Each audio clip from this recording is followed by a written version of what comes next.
दोन्ही राष्ट्रवादीच्या विलीनीकरणासाठी भाजपच्या दिल्लीतील श्रेष्ठींनी हिरवा कंदील दाखवला होता। हा दावा करत शरद पवार यांनी भाजपची कोंडी करण्याचा प्रयत्न केला। याला संजय राऊत यांनी देखील हवा दिल्यानं मुख्यमंत्री देवेंद्र फडणवीस यांना या विलीनीकरणाच्या गेममधून आउट करून थेट दिल्लीतील नेत्यांना यामध्ये खेचण्यात आल्यानं विलीनीकरणाचा मुद्दा दिल्लीच्या कोर्टात गेला। हे विधान करून शरद पवारांनी एका दगडात दोन पक्षी मारल्याचा तर्क राजकीय वर्तुळात उमटत आहे। एकीकडे राष्ट्रवादी विलीनीकरणाबाबत चर्चा सुरू असतील तर अजित पवारांनी आपल्याला विश्वासात घेत माहिती दिली असती असा दावा फडणवीस यांनी करत थेट शरद पवारांच्या दाव्यालाच आव्हान दिलं होतं। त्यानंतर आता दिल्लीतील भाजप श्रेष्ठींनी यासाठी ग्रीन सिग्नल दिल्याचं सांगत आता शरद पवार यांनी फडणवीस यांच्यावर पलटवार करत त्यांना या गेममधूनच बाहेरचा रस्ता दाखवला। हे करत असताना त्यांनी दिल्लीकडे बोट दाखवून भाजप श्रेष्ठींनाही या प्रकरणात गोवून त्यांना यावर प्रतिक्रिया देण्यासाठी बाध्य केल्याचं म्हटलं जातंय। फडणवीस यांचा गेम त्यांच्यावरच उलटवून शरद पवार यांनी विलीनीकरणाचा मुद्दा आता दिल्लीच्या कोर्टात टोलवला आहे। अजित पवार यांच्या निधनानंतर त्यांच्या राजकीय वारशावर आणि शेवटच्या काही दिवसातील त्यांच्या भूमिकेवर प्रश्नचिन्ह उपस्थित केलं जात असताना पवारांनी उघडपणेच अजित पवार पुन्हा आपल्याकडे परतण्यासाठी आग्रही होते असा दावा केला। अर्थात ती वेळ चुकली का? विलीनीकरणाचा मुद्दा हा अजित पवारांचा अंत्यसंस्कारही झाला नव्हता त्याआधी सुरू करून देऊन शरद पवारांनी काय सिद्ध केलं?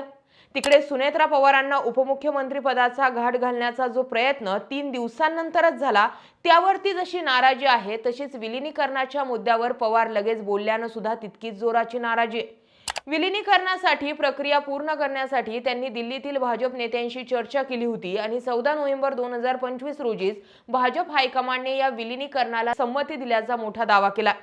हे विलीनीकरण 12 फेब्रुवारी रोजी अधिकृतपणे जाहीर होणार होतं असंही पवारांनी नमूद केलंय।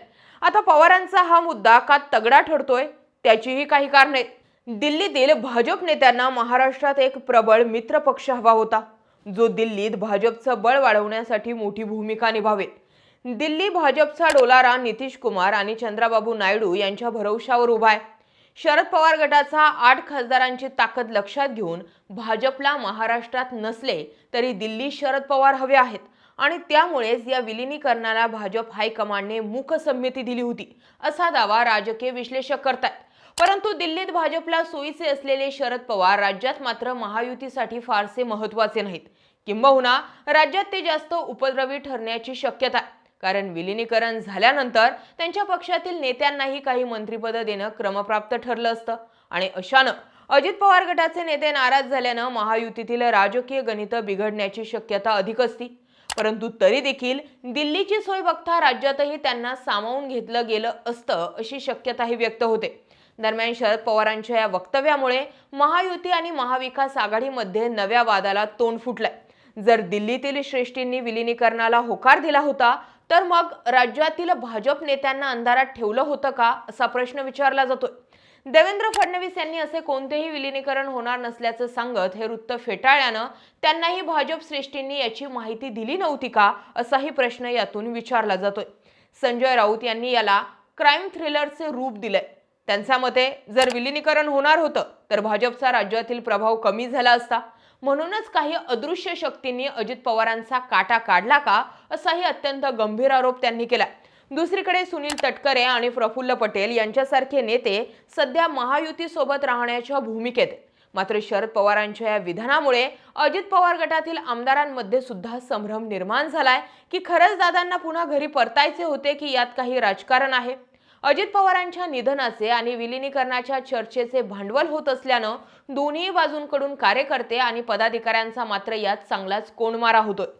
विलीनीकरणाला दिल्लीचा होकार होता हे विधान करून शरद पवारांनी एका दगडात दोन पक्षी मारले।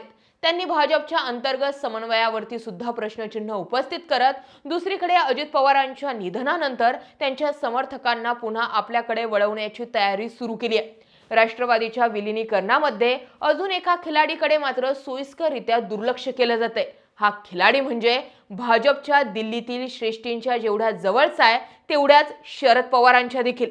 बारामतीत या व्यक्तीने पवार कुटुंबियांना भेट दिल्यानंतर लगेच पिंपरी चिंचवडसह पुणे महानगरपालिकेसाठी दोन्ही राष्ट्रवादी एकत्र आल्या होत्या आणि भविष्यात देखील दोन्ही राष्ट्रवादी कायमच्या एकत्र याव्या यासाठी हा व्यक्ती प्रयत्न करत होता। तो व्यक्ती म्हणजे प्रसिद्ध उद्योजक गौतम अदानी। जर अदानी भाजप आणि शरद पवार यांच्यात मध्यस्थी करून शरद पवारांना एनडीए मध्ये आणण्यात महत्त्वाची भूमिका पार पाडत असतील तर शरद पवार म्हणतायत त्याला वेटेज मिळू शकतं। तसं झालं तर राज्यात भाजपच्या नेत्यांसाठी हा मोठा धक्का देखील मानला जाऊ शकतो, कारण अदानी यांच्या मध्यस्थीने अजित पवार हयात असताना अनेक वेळा शरद पवार आणि अजित पवार यांच्यात गुप्त बैठका झाल्याचे अनेक घटना सांगता येतील। अजित पवारांचं मन वळवण्यात अदानींचा मोठा सहभाग असल्याचीही चर्चा नेहमी होत असते।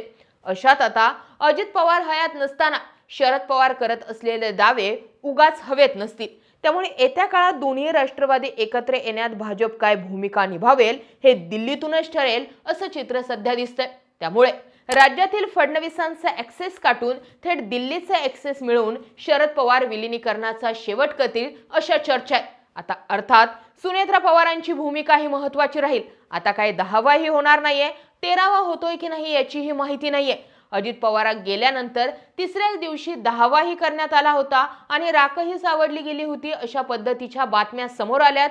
अजित पवारांच्या भावानेच तशी माहिती दिली। याचा अर्थ सुनेत्रा पवार सुद्धा राजकारणात अपडेट झाल्यात। आता विलिनीकरणावर त्या जर काही बोलल्या तर मग होऊ शकतं की पवारांना बळ मिळेल, पण त्या जर काही बोलल्याच नाही तर अजित पवारांचा स्वतंत्र पक्ष म्हणून सुनेत्रा पवार कारभार चालवतील। हा पण मुद्दा राहीलच की त्यांना सुद्धा राष्ट्रीय अध्यक्ष केले जातंय की प्रफुल्ल पटेल त्यावर मोहर लावतात। त्यावरूनच कळेल की सुनेत्रा पवार याच पुढे राष्ट्रवादीचा गाडा हाकतील की नाही। या संदर्भात तुम्हाला काय वाटतंय कमेंट सेक्शन मध्ये जरूर व्यक्त व्हा। अशाच माहितीपूर्ण व्हिडिओसाठी आपल्या चॅनल आवर्जून सबस्क्राइब करा। जय महाराष्ट्र।